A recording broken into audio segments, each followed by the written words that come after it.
2 Petrus 2:45 2 Petrus 2:45 Karena jika Allah tidak menyayangkan malaikat ketika mereka berdosa, tetapi mengirim mereka ke neraka, menempatkan mereka di ruang bawah tanah yang gelap untuk ditahan untuk penghakiman, jika dia tidak menyayangkan dunia kuno ketika dia membawa air bah ke atas orang-orangnya yang jahat, tetapi melindungi Nuh, seorang pengkhotbah kebenaran, dan 7 orang lainnya. 2 Petrus 2:45 Tuhan mengutuk orang jahat.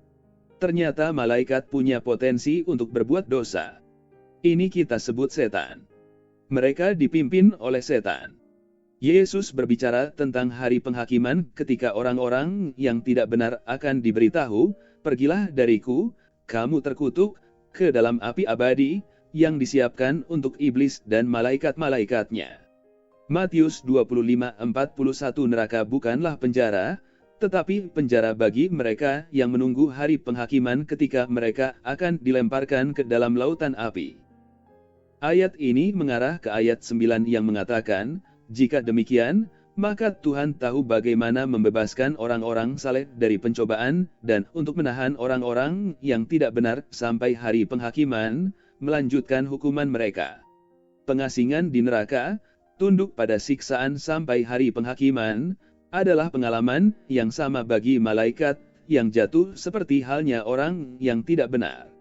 Untuk saat ini, beberapa malaikat yang jatuh dibiarkan berkeliaran di bumi, seperti setan sendiri.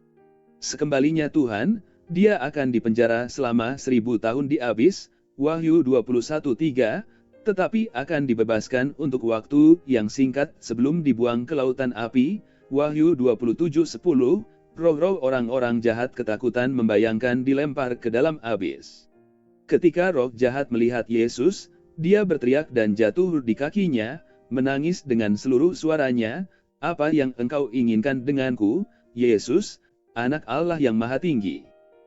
Dan mereka memohon padanya berulang kali untuk tidak mengirim mereka ke abis. Lukas 8:28-31, berguna untuk mengetahui apakah Anda mengalami kesulitan mengusir setan. Air bah disebutkan dalam Kejadian pasal 6:9.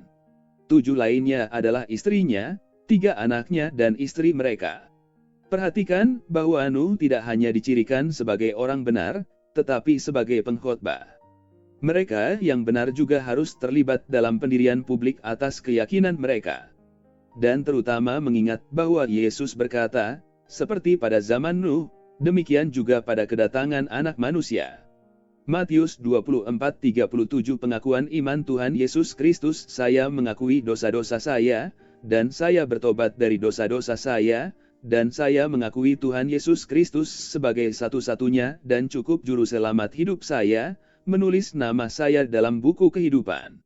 Dalam Efesus 2:8-9 tertulis, "Karena kasih karunia kamu diselamatkan oleh iman, dan ini bukan dari dirimu sendiri, itu adalah pemberian Tuhan. Itu tidak datang dari pekerjaan, jangan sampai ada orang yang menyombongkan diri." Efesus 2:8-9.